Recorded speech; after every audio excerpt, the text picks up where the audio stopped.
Muy buenas noches, Laura y televidentes. Y yo quiero proponerle, doctor Rafael, a usted que empecemos por el plebiscito del año 2016, cuando la mayoría de los colombianos con el 50.21% le dijeron no a este acuerdo, ¿no? Y eso hay que recordarlo. Definitivamente, porque tiende a olvidarse. Y tiende a olvidarse porque, contrario a lo que había anunciado la misma Corte Constitucional y además había dicho el gobierno que el resultado se iba a respetar, se lo pasaron por la faja. Le hicieron conejo a la democracia y a la ciudadanía que había expresado en una mayoría pequeña, pero que había expresado en mayoría el no a los acuerdos firmados en La Habana y se los pasaron por la faja, le hicieron conejo y eso demuestra de que desafortunadamente en ocasiones a la democracia se la saltan. Independientemente, doctor Rafael, de lo que ha presentado el expresidente Juan Manuel Santos ante la ONU, pues le cabe alguna responsabilidad. Ya lo dice el destituido Álvaro Leiva, ex canciller de la República, que él no leyó antes de firmar. Edgar, yo creo que a Santos le cabe la responsabilidad de haber promovido un acuerdo sabiendo que no era cumplible. Yo creo que ahí tiene una responsabilidad. Yo creo que Santos tiene otra responsabilidad al habernos dicho mentiras cuando, por ejemplo, sostuvo que el plebiscito se iba a respetar y se lo pasaron por la faja. Creo que tiene una responsabilidad también cuando dijo que los guerrilleros de las FARC no iban a asumir curules en el Congreso, sino después de pagar la pena alternativa de la justicia transicional, lo que también es mentiras. Ya vamos a cumplir a estas alturas 8 años de haber firmado ese pacto y ni una sola sentencia con penas alternativas ha salido de la Jurisdicción Especial para la Paz. Todas esas son responsabilidades. Pero, pero se equivoca Leiva cuando dice que Santos es responsable de no haberse leído el acuerdo porque según Leiva, ahí lo que se dice es que se puede hacer una constituyente. Ese es un invento de Leiva, Edgar.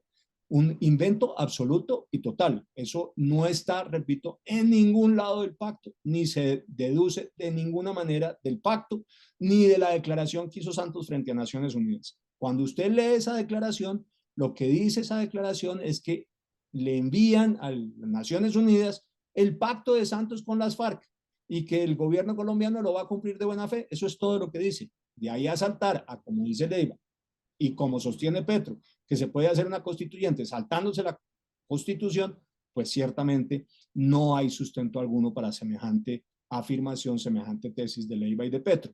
Yo repito, cualquier esfuerzo, cualquiera, Edgar, de hacer una constituyente por fuera de lo que la Carta Constitucional, de la Constitución del 91 dice para hacer la constituyente, es un golpe de Estado. Como ex viceministro y como catedrático, como jurista, ¿qué es lo que se pretende entonces? ¿Qué hay detrás de todo esto? Son dos cosas, Edgar. Por un lado, hay un clarísimo afán de Petro de quedarse, y para quedarse necesita que le amplíen el periodo, por un lado, o que le permitan reelegirse por el otro. Las dos cosas hoy no se pueden hacer y ciertamente no tiene posibilidades de sacarlas adelante en el Congreso de la República. Luego se están inventando una constituyente para poder cambiar lo que la Constitución dice en relación con ese punto en particular de la prolongación del periodo o de que haya reelección de nuevo. Pero lo otro que está, en mi opinión, bastante claro es que esta discusión de la constituyente, Edgar, distrae a la gente, nos pone a usted, a mí y a los televidentes a hablar de constituyente cuando deberíamos estar hablando de la enorme operación de saqueo del presupuesto público como jamás habíamos visto en la historia. Sabemos que ya en el caso de la Unidad Nacional de Gestión de Riesgos de Desastres es más de 1 billón de pesos, 250 millones de dólares para que los ciudadanos puedan hacer un ejercicio comparado y que ese saqueo tenía como propósito sobornar congresistas para facilitarle los procesos del gobierno en el Congreso en relación con la Comisión de Acusaciones y Petro, por un lado, y para facilitarle la aprobación de los proyectos de ley en el Congreso también a Petro. Muchas gracias al doctor Rafael Nieto por ayudarnos a entender ese tema que sigue ocupando las principales planas a nivel nacional, por lo que significa, obviamente, respetar la Carta Magna. Muchas gracias, hasta una próxima oportunidad. Buenas noches, doctor Rafael. A usted, Edgar, muy buenas noches y muchas gracias.